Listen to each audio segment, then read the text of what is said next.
Halo guys, Assalamualaikum warahmatullahi wabarakatuh. Kembali lagi di channel aku, yaitu Ratu Eka BKJ tentunya. Kali ini kita mau bahas apa ya? Ada yang tahu? Kemarin Ratu Eka BKJ udah baca puisi buat kalian.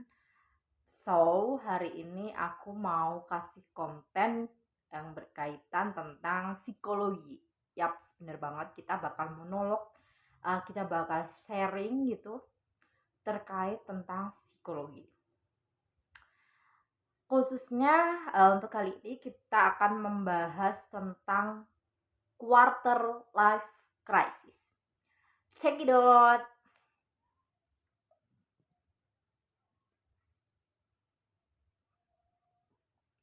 Ya guys, malam hari ini aku mau ngajak kalian untuk ngebahas soal quarter life crisis yang dialami oleh anak muda, semua orang, karena ini merupakan jenjang psikologi perkembangan seseorang gitu.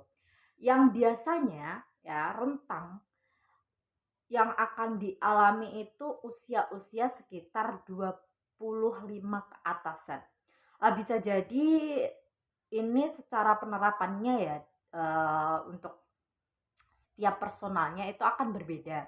Ada yang memang benar-benar pakem sekitar usia 25 ke atasan sebelum 30 tahun, namun ada yang lebih dini mengalami situasi quarter life crisis ini sebelum 25 tahun. Yang jelas seusia-usia 20-an tahun gitu ya guys. Nah, apa sih sebenarnya quarter life crisis itu? Di sini kalian bakal tahu jawabannya. Kalau channel-channel lain pasti kalian udah sering dengar kali, mungkin yang sering kayak ngikutin kajian-kajian psikologi atau ngikutin tentang para motivator, mungkin sedikit banyak kalian udah denger itu quarter life crisis, ciri-cirinya. Tapi di sini ada sesuatu hal yang fresh dari Ratu Eka BKJ karena aku mau ngebahas juga perbandingan dari yang kebanyakan orang alami, namun di diri aku itu berbeda. Dan apakah nanti kisah kalian dalam mengalami quarter life crisis itu sama seperti aku atau sama dengan kebanyakan orang lain? Maka kalian bisa cek di sini. Kita merujuk dari arti quarter life crisis dulu aja ya guys ya. Jadi dalam perkembangan psikologi seseorang gitu ya. Seseorang ketika mencapai tahapan perkembangan menjadi semakin dewasa, dewasa awal ya, menuju dewasa awal gitu, menuju pematangan usia sekitar usia 20 tahunan, dia akan mengalami fase quarter life crisis. Fase ini adalah fase di mana seseorang itu krisis identitas atau krisis diri gitu. Maksudnya krisis diri di sini adalah ada suatu titik di mana seseorang itu dia kayak merasa mulai mempertanyakan hidup gitu loh. Kalau sebelum-sebelumnya dia jalanin hidup itu kayak udah rutinitas aja, spontan ya, hidup kayak biasanya aja ya, yang normal-normal aja. Tapi pada suatu titik dia kayak ngerasa ngapain sih gue hidup gitu, ngapain aku hidup, kenapa harus aku hidup. Ada fase dimana kita mulai mempertanyakan hidup kita mulai kayak kayak stuck. Nah, kita mulai ngerasa stuck dengan hidup, kok gini-gini aja ya gitu.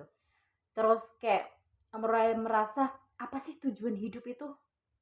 Terus kayak kayaknya aku udah kayak melalui banyak hal tapi aku kayak ngerasa gersang. Nah, ada fase-fase dimana seperti itulah seseorang sedang mengalami quarter life crisis. Walaupun secara ini ya, secara implementasinya nanti akan berbeda.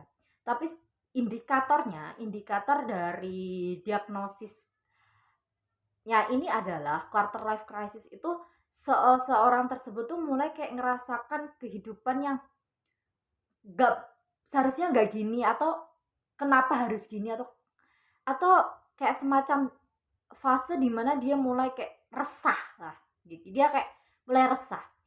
Nah, resahnya ini bukan resah hanya sekedar tentang kayak masalah umum yang orang alami, misalnya kata masalah finansial, cinta, terus pekerjaan dan sebagainya, bukan sekedar gitu, tapi fase dimana dia tuh benar-benar kayak eh berasa artinya apa sih semua ini gitu loh.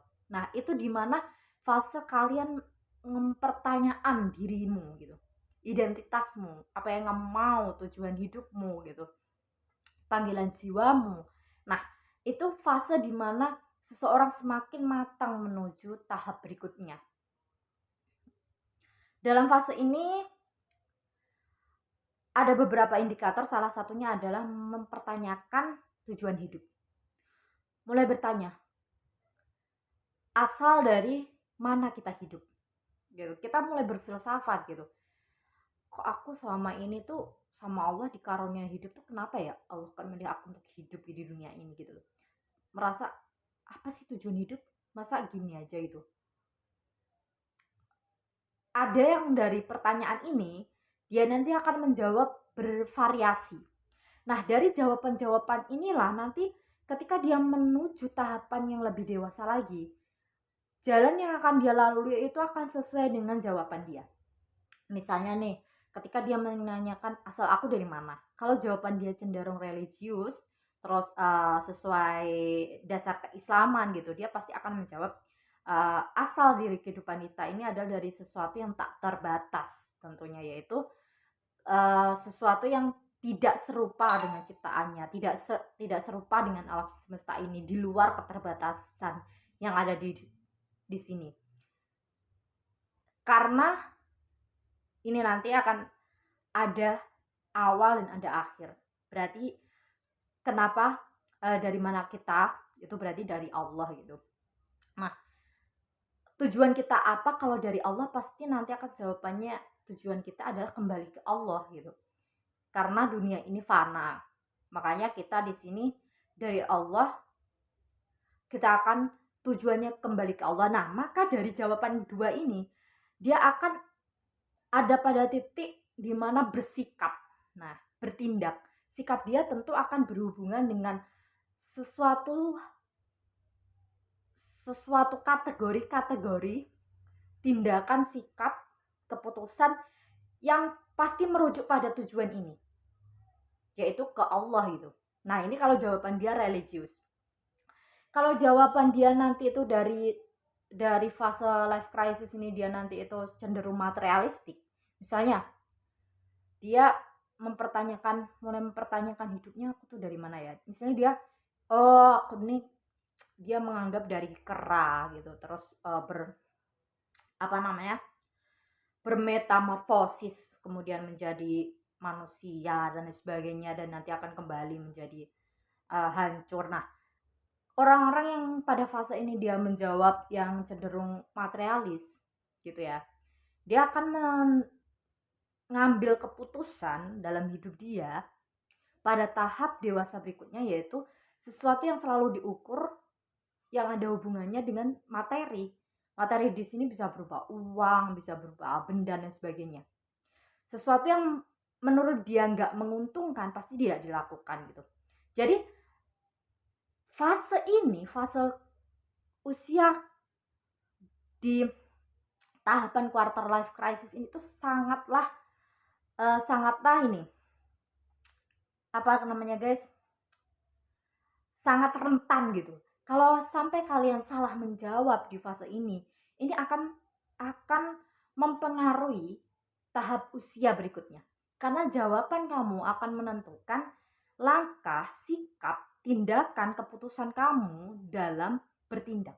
Tindakan kamu pasti akan sesuai tujuan hidup. Nah, gimana? Apakah kalian yang sekarang sedang usia 20-an tahun, entah itu di bawah 25 ataupun di atasnya, sudah melewati fase mempertanyakan ini? Kalau sudah, jawab di kolom komentar ya guys. Dan kalian bisa sharing juga, kira-kira jawaban kalian apa dan tindakan yang kalian udah lakuin apa. Oke. Berikutnya, indikator seseorang sedang mengalami quarter life crisis. Dia mulai resah atau uh, mulai ini mengevaluasi kembali karir yang sudah ditekuninya. Nah, saya membahasakan di sini mengevaluasi. Kalau kebanyakan orang, motivator-motivator yang ataupun channel-channel yang membahas quarter life crisis ini, saya lihat mereka cenderung mengatakan bahwasanya ingin pindah pekerjaan. Tapi saya kenapa tidak mengatakan seperti itu? Nah, ini ada kaitannya dengan apa yang menurut saya uh, tidak selalu tepat kalau selalu berpikir untuk pindah pekerjaan, karena tidak selalu orang yang setelah lulus tadi itu dia bekerja demi uang, tidak selalu.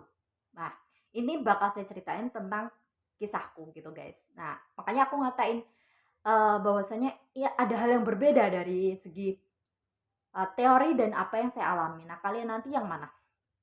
Jadi di fase quarter life crisis yang indikator berikutnya ini guys, kalian akan mulai resah atau mulai mengevaluasi kembali karir kalian, pekerjaan kalian gitu. Dimana saat kalian hendak lulus studi atau bahkan yang sudah memulai karirnya itu sejak masih studi, atau ada yang dia secara karirnya itu setelah lulus studi. Studi di sini kenapa saya menyebutnya nggak spesifik entah lulus S1, S2 atau SMK, karena studi orang-orang itu berbeda-beda kan ya guys. Ada yang lulusan S1, ada yang lulusan S2, ada yang lulusan S3, ada yang lulusan SMK, bahkan mungkin ada yang lulusan SMP. Ini akan fleksibel sesuai dengan personal masing-masing. Makanya saya mengatakan seseorang ada yang mulai berkarir setelah lulus studi, atau sejak saat dia studi, atau ketika dia hendak lulus, dia sudah memulai karirnya. Nah, pada fase ini sebelum dia di fase quarter life crisis, dia cenderung mengambil pekerjaan itu tuh secara spontan. Nah, kalau kebanyakan psikolog ataupun motivator itu dia mengatakan dia cenderung yang penting kerja dulu deh, yang penting dapat uang yang lebih, yang ekspektasinya itu uang gitu. Kalau saya mengatakan gak seperti itu, tapi orang cenderung mengambil pekerjaan secara spontan, tapi tidak selalu ukurannya uang. Karena kalau menurutku, karena ada sebagian orang yang berbeda seperti yang saya alami. Jika kebanyakan orang lulus studi, dia bekerja apa dulu yang dia nggak mikirin itu bakatnya, itu passionnya, dia nggak mikirin itu, tapi ekspektasinya adalah uang atau penting dia kerja dulu.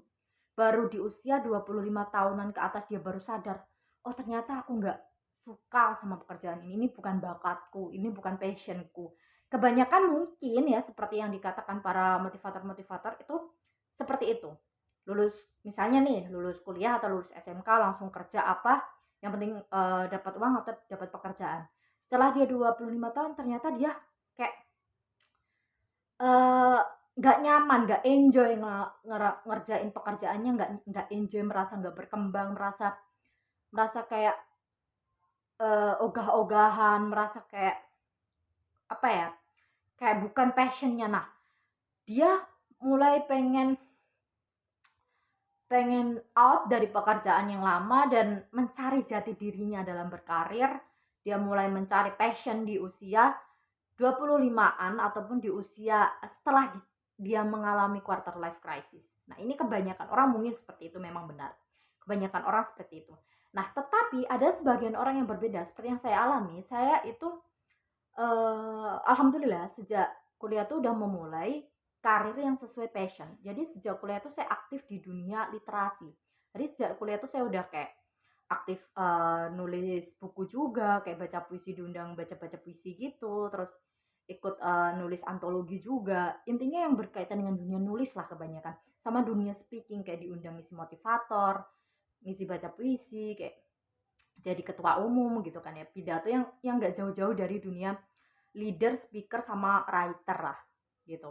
Sama bisnis juga, sama waktu itu tuh juga kayak Sebelum saya nemuin EKBKJ ya, akhirnya di dunia cyberpreneur, ada blogger, website, dan content writing itu, sebelumnya saya juga pernah kayak yang berkaitan dengan produk-produk gitu, kayak marketing gitu kan. Nah, dan itu saya jalani semuanya tuh secara spontan, tapi memang saya sadar bahwasanya itu tuh passion saya. Memang passion saya itu tuh nggak jauh-jauh dari dunia speaking, writing gitu ya, bisnis, terus leader gitu, kepemimpinan gitu.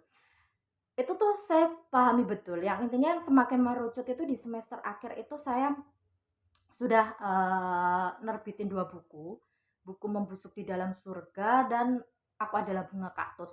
Itu buku yang solo saya. Jadi sebelumnya sudah terbit buku itu antologi. Yang itu yang di semester pertengah, semester 5-an. Semester akhir itu saya udah nerbitin yang buku solo. Terus EKBKJ itu brand saya yang di bidang jasa penulisan, website, dan akhirnya berkembang juga di bidang website, digital, dan blog. Itu tuh mulai berdirinya juga di semester akhir. Intinya saya memulai karir awal itu sudah berdasarkan passion. Nah, lalu gimana saat quarter life crisis itu yang aku alami seperti apa? Nah, yang aku alamin guys, kalau orang-orang saat quarter life crisis, dia pengen hengkang dari pekerjaan sebelumnya. Karena dia sadar dia nggak passion. Nah, sedangkan bagaimana buat orang-orang yang udah kerja dari awal itu di karir yang sesuai passionnya? Kalau saya ngalamin guys, ketika di fase quarter life crisis, itu tuh fasenya bukan eh, ngerasa ini nggak bakat terus aku harus pindah pekerjaan, bukan.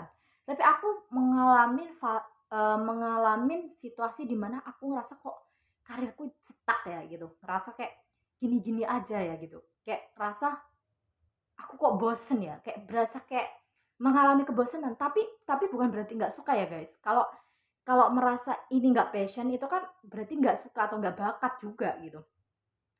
Karena kalau di psikologi itu ada namanya bakat minat. Bakat itu adalah suatu keahlian yang dianugerahkan Tuhan, yang itu bawaan dari lahir. Ketika dia dilakukan tanpa perlu diasah, dia akan cepat bisa.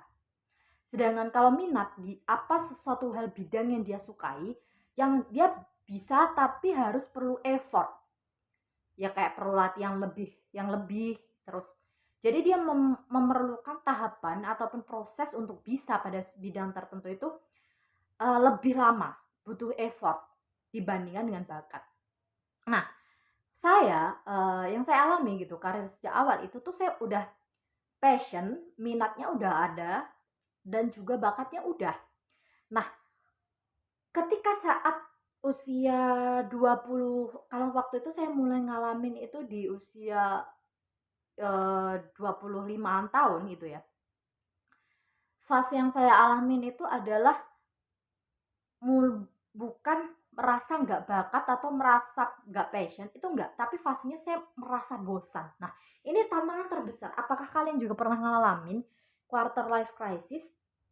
Kalian udah suka sebenarnya sama pekerjaan itu, kalian udah paham betul, udah bakat gitu, memang kalian mudah ngerjain itu, tapi kayak bosen, kayak ngerasa udah gini-gini terus, tiap kayak rutinitas begitu terus kayak ngerasa stuck, kok karirnya stuck gitu ya gitu. Nah, apakah kalian ngalamin yang kayak versi kayak saya itu, yaitu kerja sejak awal sesuai passion, kemudian di quarter life crisis kalian ngerasa bosen, stuck, ataukah kalian justru mengalami situasi yang kebanyakan orang, yaitu lulus sekolah, misalnya lulus studi atau lulus kuliah gitu ya, kerja secara spontan apa gitu ya kan, asal kerja gitu. Pas di usia-usia quarter life crisis, kalian baru ngerasa ternyata saya nggak cocok sama pekerjaan ini, ternyata saya nggak bakat dan saya harus cari passion saya. Nah, kalian tim yang mana guys? Sebutin. Dan jangan lupa tulis di kolom komentar. Nah, ini guys, jadi indikator yang kedua, kalau yang pertama adalah mempertanyakan tentang hidup. Dari mana? Dari hidup, harus kemana, terus untuk apa. Yang ini akan berkaitan dengan uh, tindakan kalian nanti dalam mengambil sikap ke depannya. Yang kedua indikatornya adalah di bidang karir. kalian mulai mempertanyakan karir kalian, mulai mengevaluasi. Ada yang pada tahap ini kalian udah yakin ini passion kalian, tapi kalian ngalamin kebosanan dan stuck. Atau kalian tim yang baru sadar ternyata kalian bekerja selama ini nggak sesuai passion dan harus pindah. Ini indikator yang kedua. Sebelum kita lanjutkan ke indikator yang berikutnya, guys.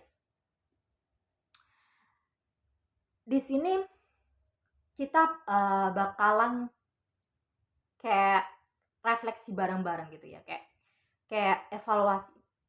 Nah, bagi orang-orang yang pada tahap ini dia mengalami dimana baru sadar kalau sebelumnya itu dia kerjanya tuh nggak sesuai passion, itu solusinya apa? Nah, mungkin kalian nanya gitu. Bagi kalian yang tim ini, tim yang berawal dari kerja asal ngambil, terus di fase-fase usia quarter life crisis kalian baru resah, terus baru mau cari passion, solusinya adalah jelas. Kalian harus cari passion. Kalian harus pindah pekerjaan yang sesuai passion. Itu sudah jelas. Tapi kalian mungkin akan mempertanyakan, kalau aku ganti passion, sedangkan nanti pendapatannya gimana? Menjamin apa tidak? Terus apakah pekerjaan yang akan saya tinggal ini nanti dan yang baru nanti bisa menghidupi saya atau tidak? Mungkin kalian resah soal finansial. Yap. Karena memang segala keputusan itu, guys, pasti ada resikonya. Apalagi ini mengenai jalan hidup kalian ke depan, pasti semua ada resikonya.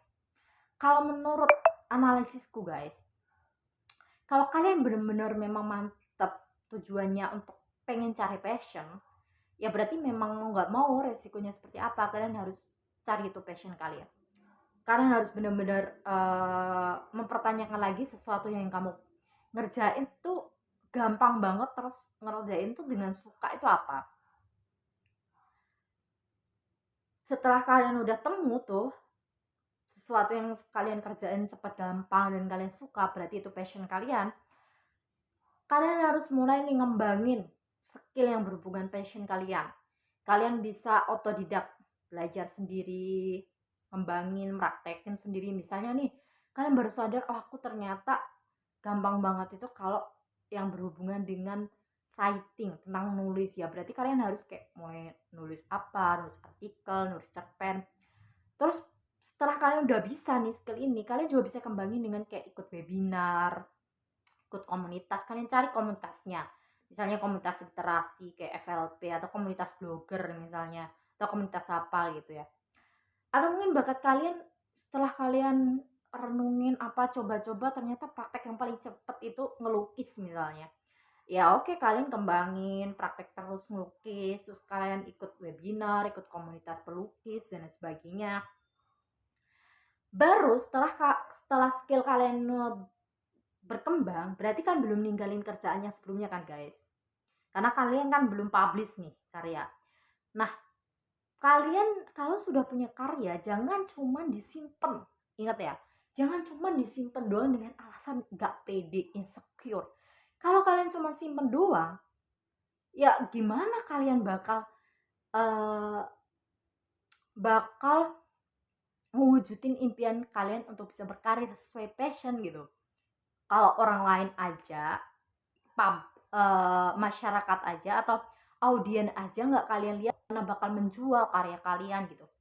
Jadi setelah kalian udah ngembangin skill itu dan sudah ada bentuk karyanya, jangan malu-malu untuk dipamerin. Pamerin di sini bukan berarti keluar-keluar pamer-pamer gitu, enggak. Tapi kalian harus publish tuh karya. Misalnya kalian bakatnya nulis, berarti ya harus kayak dipublish. Kalian bisa bikin blog misalnya, atau kalian sekarang udah banyak kayak platform nulis, kalian bisa nulis misalnya di platform, misalnya kalian bisa nulis kayak di Mojok kalau yang berupa opini, atau yang berupa artikel kalian bisa nulis kayak di Kompasiana atau apa itu. atau yang kalian bakat ngelukis, misalnya kalian bisa upload lukisannya di Instagram, misalnya kalian bisa mulai pamerkan karya kalian, publish karya kalian. Nah, selain itu juga kalau kalian itu mungkin ada bakat berkaryanya tapi nggak bisa ngebisnisin ini, maksudnya nggak bisa komersialin sendiri, nggak bisa jual sendiri itu karyanya. Berarti kalian tipe-tipe yang harus kerja sama orang. Artinya berarti kalian harus mulai kayak nyari lamaran kerjaan yang berhubungan passion itu. Misalnya bakatnya ngelukis, berarti harus nyari kayak entah itu suatu brand ya atau suatu instansi yang menaungi kalian untuk bisa berkarya lukis itu. Misalnya kalian kerja di tempat dinas kesenian misalnya atau apalah, kalian harus mulai mencari-cari itu. Intinya ukur diri kalian, kalian lebih suka kayak kerja independen sendiri, jadi kayak ya berkarya, mempublish dan juga mengkomersialisasi sendiri karyanya, atau kalian lebih cocok diatur. Kayaknya aku nggak bisa kerja kalau nggak diatur-atur deh. Berarti kalian harus tipe karyawan kalau kayak gitu. Berarti mau nggak mau ya kalian harus udah mulai nyari-nyari kerjaan yang bisa ngatur kalian gitu, yang bisa ngefasilitasi kalian untuk karya. Nah, itu solusi buat kalian yang saat quarter life crisis di karirnya itu pengen pindah karir yang sesuai passion.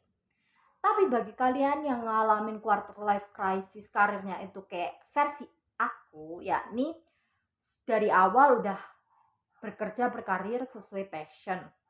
Tapi pas di fase usia-usia quarter life crisis justru ngalamin stuck, ngalamin bosen, kayak ngerasa rutinitas rutinitas terus.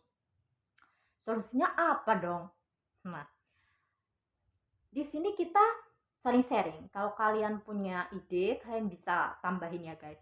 Kalau kalau dari aku berkontemplasi dan aku analisis gitu ya, kurang lebih ada alternatif untuk mencari solusi. Ya mungkin orang lain bakal berkata perlu pindah pekerjaan gitu kan. Tapi resikonya kan ini justru harus ninggalin passion kan. Ini itu kayaknya kurang worth it gitu ya kalau menurutku. Tapi ada alternatif lain yang lebih friendly solusinya, yakni mengubah metode. Ini ini sepertinya lebih friendly untuk dilakukan gitu. Jadi pada fase quarter life crisis sebenarnya nih pekerjaan nih passion, suka, bakat, tapi kayak karena kayak ngerasa tiap hari tuh kayak yang dilakuin itu mulu gitu ya, bosen, kayak terus kayak ada uh, tekanan target atau mungkin nilai nilai tawar, nilai jual bidang itu mungkin sekarang harganya sedang kurang stabil, yang bikin ya apalah yang bikin like bosen atau stuck ya. Nah, solusinya gitu ya, solusinya yang kurang lebih sepertinya ini bisa menjadi alternatif yang lebih friendly, yaitu mengubah metode. Berarti di sini mengubah metode ini bisa bisa dalam bentuk yang banyak ya guys. Misalnya kalau kayak profesi saya gitu di bidang media dan penulisan gitu ya, di bidang cyber. Ini saya mau cerita di tahun 2018 dulu. Saya itu sebelum tahun 2018 ya. Saya EKBKJ itu jasa penulisannya tuh cuma artikel doang. Terus waktu itu saya pernah mengalami quarter life crisis gitu kan. Ya, saya berkontemplasi dan sebagainya. Akhirnya saya menemukan metode baru, yaitu kayak mengubah dari jasa penulisan artikel doang menjadi jasa penulisan konten. Di sini jadi beragam. Saya membuat kayak jenis-jenis penulisan. Yang awalnya cuma artikel doang, saya menjadi mengubah ada jenis-jenis lain seperti copywriting, terus ada artikel, ada opini, terus konten review, terus ada konten placement, terus jadi mengubah produk-produknya. dibuat lebih variasi. Terus kemudian mengubah metode dalam bentuk juga produknya itu dibuat variasi gaya gaya penulisannya gitu ya, style penulisannya itu diubah-ubah. Dimana yang dulu style penulisannya itu artikel itu ya, artikel itu kan cenderung formal, gaya penulisannya dibikin lebih non formal, lebih. Terus kalau copywriting tentu menyesuaikan lagi, bahasanya harus lebih persuasif, harus lebih kayak ngandung branding dan sebagainya. Intinya di otak-atik diubah gitu metodenya.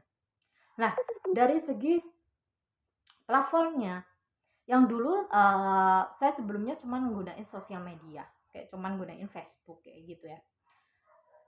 Terus ningkat gunain Instagram.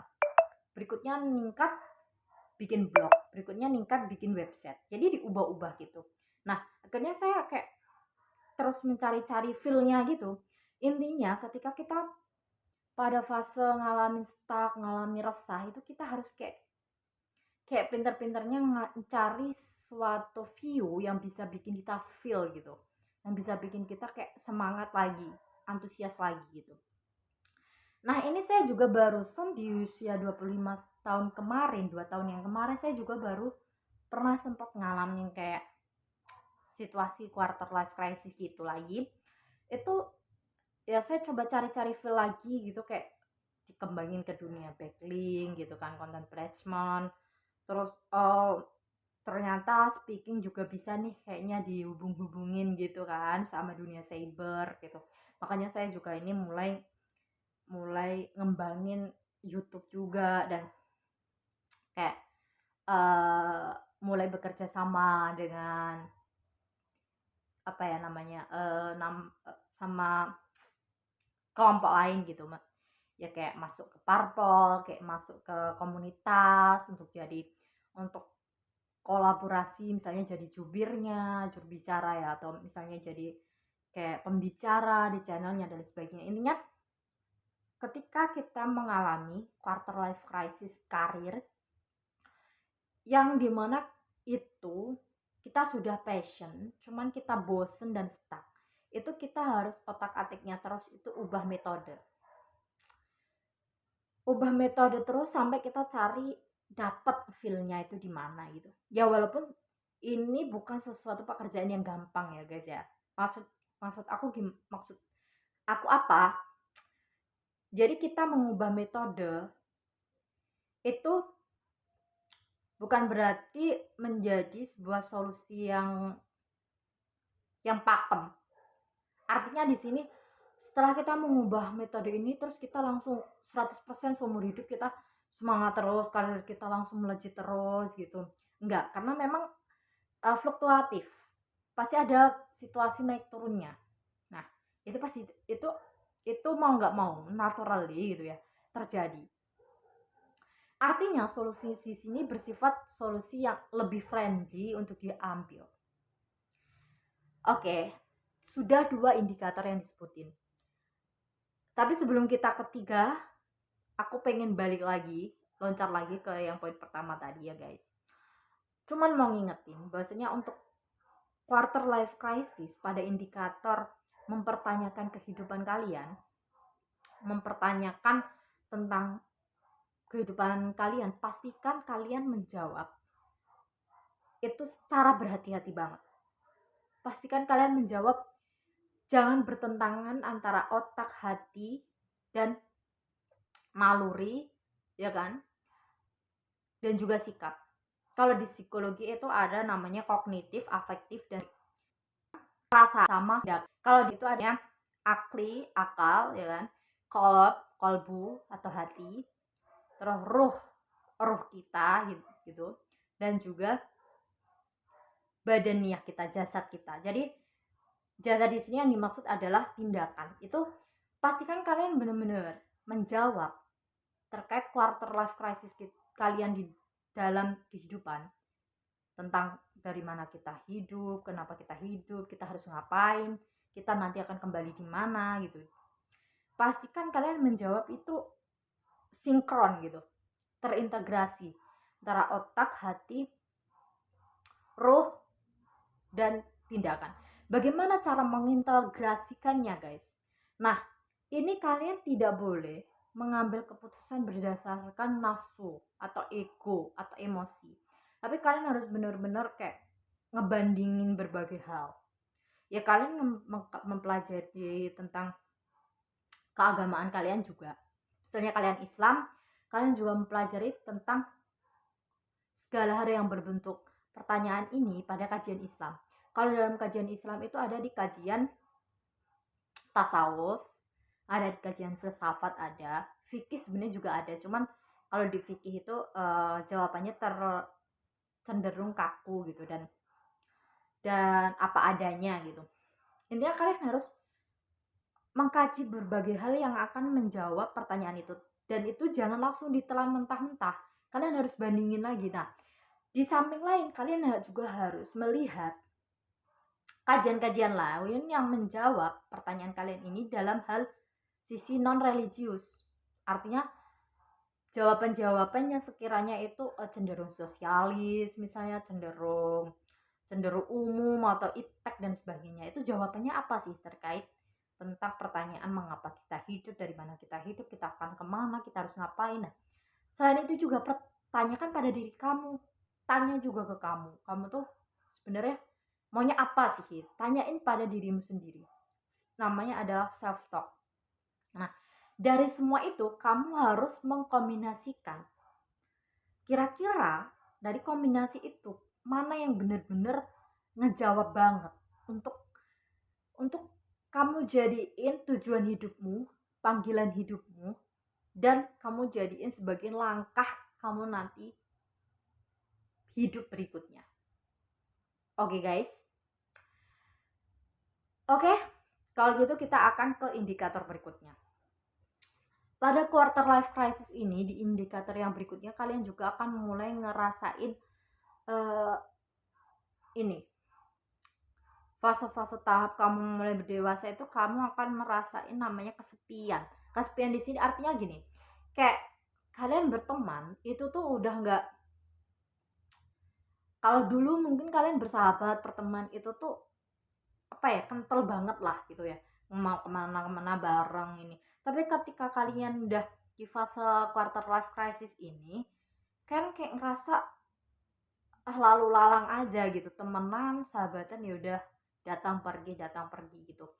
Nah, di sini kalian mulai kayak sebenarnya kalian mulai mempertanyain yang benar-benar tulus. Ada yang mungkin tanyanya seperti itu, atau yang lebih pola pikirnya lebih tinggi lagi nih, yang lebih tinggi lagi mungkin mempertanyainnya, kalau aku cenderung gini, bukan tulus tapi yang tidak fana itu sebenarnya apa sih, yang tidak fata morgana, karena kok kayaknya yang lain-lain tuh fata morgana gitu.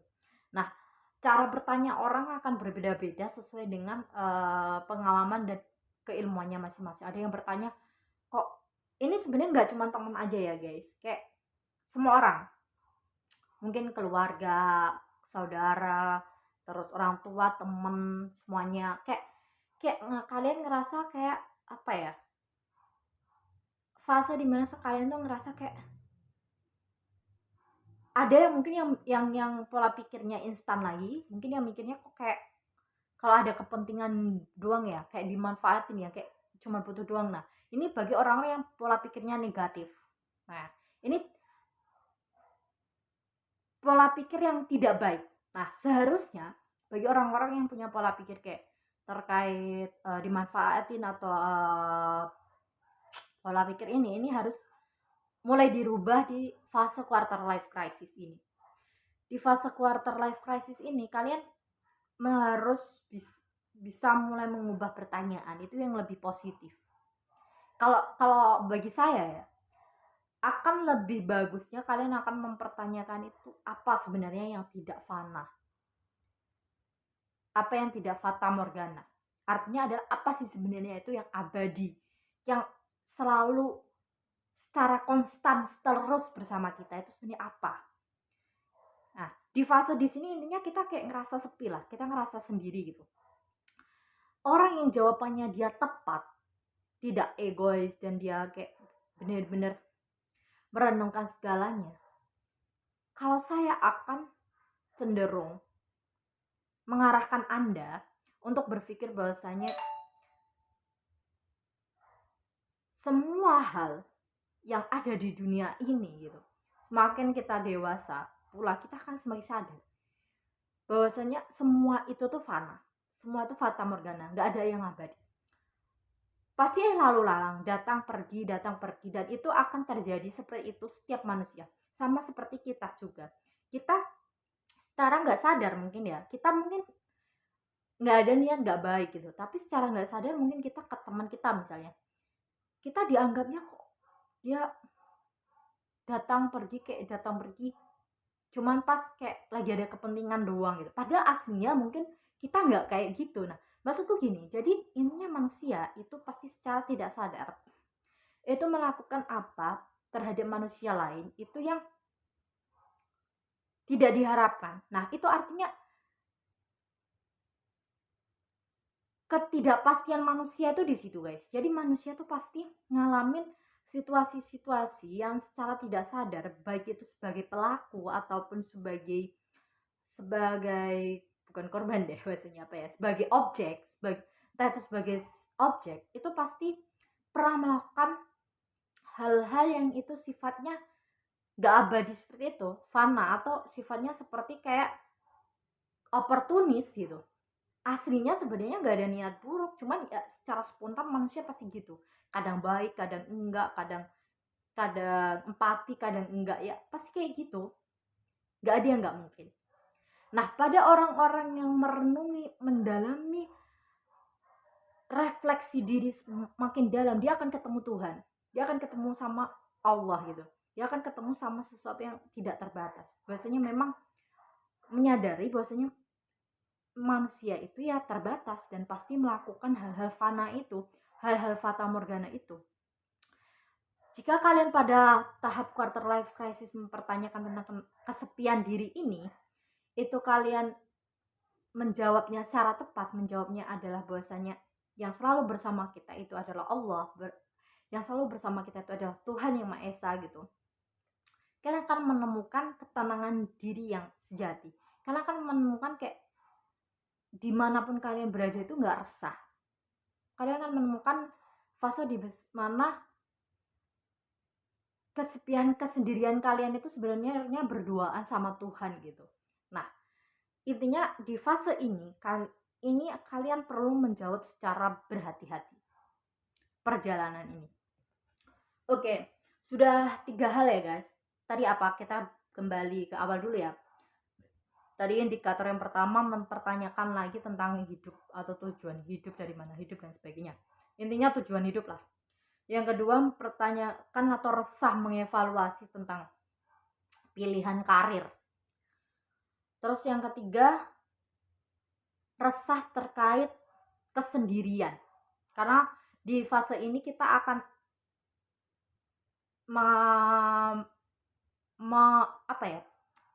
menemui atau mengalami fase dimana kita itu kayak ketemu orang atau sama siapa itu ya lalu lalang aja, datang dan pergi gitu.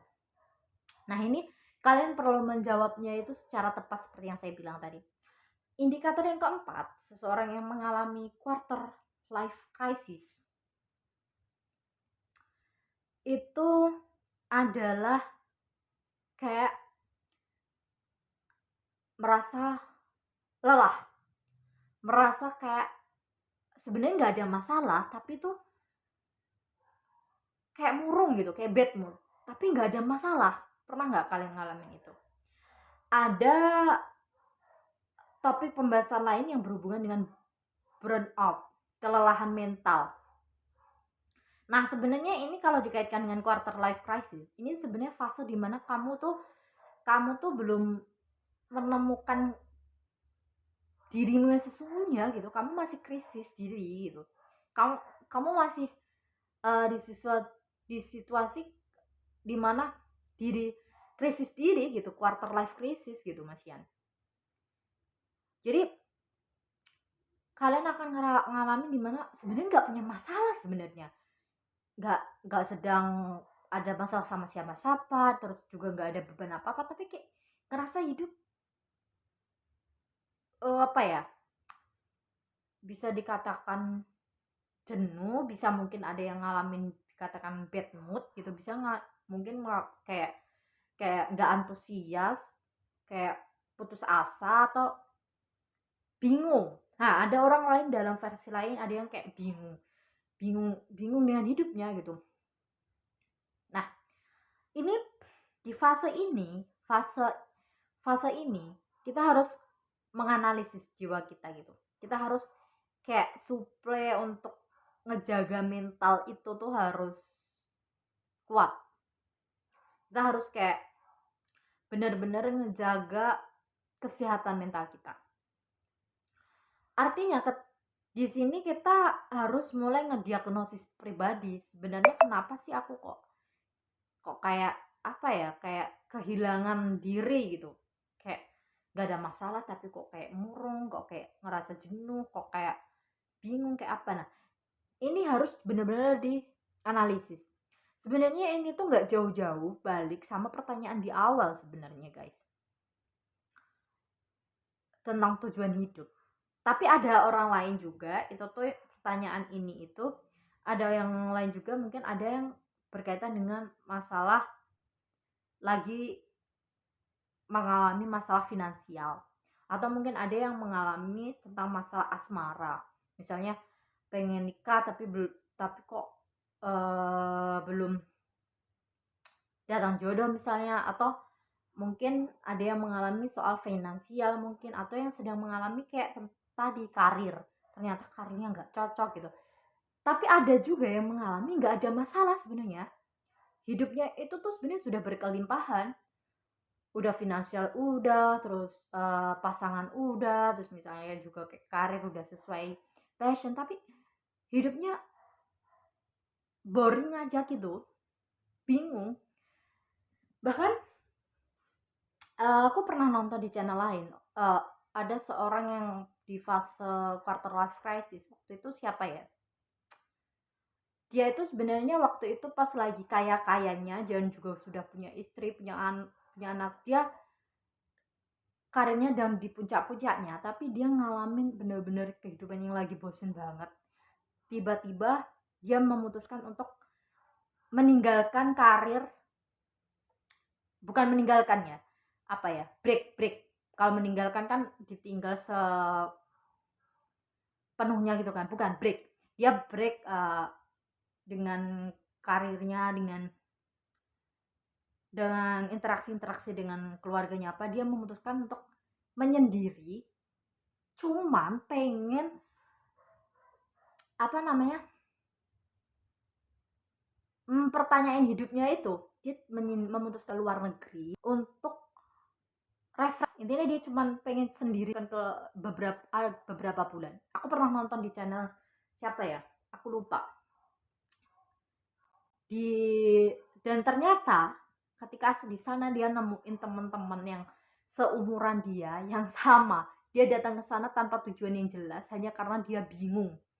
Dia padahal udah berkelimpahan semuanya, dia ngalami situasi di mana dia bingung. Pada situasi itu sebenarnya ini hubungannya kembali ke awal sih guys, terkait belum menemukan pertanyaan tentang tujuan hidup. Sebenarnya kebingungan ini tuh ada yang seperti itu, ada yang kemudian menjawab tentang dirinya itu berhubungan tentang, oh ternyata aku burn out, kelelahan mental, entah itu karena beban kerja yang terlalu tinggi.